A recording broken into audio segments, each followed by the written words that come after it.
Nasib HA, tinju pria hingga tewas gegara pacarnya dilecehkan di depan mata, ngaku menyesal.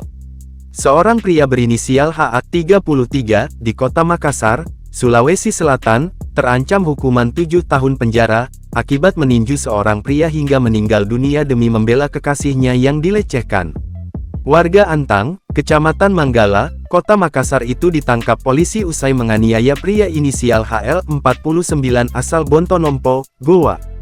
HL tidak sadarkan diri ditinju pelaku, sempat menjalani perawatan medis di RS Bayangkara selama 5 hari sebelum akhirnya dinyatakan meninggal dunia.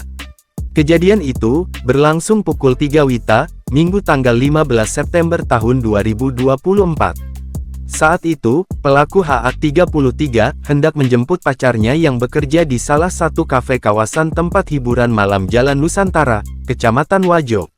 Saat berjalan menuju tempat HA menunggu, S berpapasan dengan korban HL. HL kata Nurhaeni, melakukan pelecehan terhadap S di depan mata sang kekasih H. H yang tidak terima kekasihnya dilecehkan, pun naik pitam dan menghampiri HL. Melihat kejadian tersebut, tersangka menghampiri S beserta korban dengan berkata, "Jangan begitu cara tabos," sambungnya menirukan ucapan HA ke HL. HL lanjut Nurhaeni, pun berjalan di trotoar jalan dan diikuti HA dari belakang. Sementara S pergi mengambil helm di tempat parkir Cafe Lips, tempatnya bekerja. Pada saat korban HL berjalan, tersangka HA langsung memukul korban dengan menggunakan tangan kanannya ke arah badan korban. Sehingga korban terjatuh terkapar di atas trotoar, ujarnya. Usai memukul korban HL, kata Nurhaeni langsung pergi bersama kekasihnya.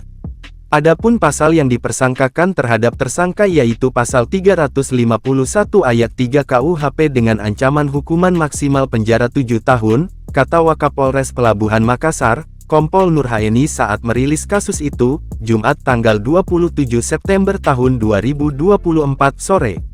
Sementara pelaku, HA mengaku menyesali perbuatannya. Ia pun menyampaikan permohonan maaf ke keluarga korban. "Saya minta maaf kepada keluarga korban, saya menyesal. Saya tidak menyangka, korban saat itu dalam keadaan mabuk," ucapnya tertunduk dengan tangan terborgol.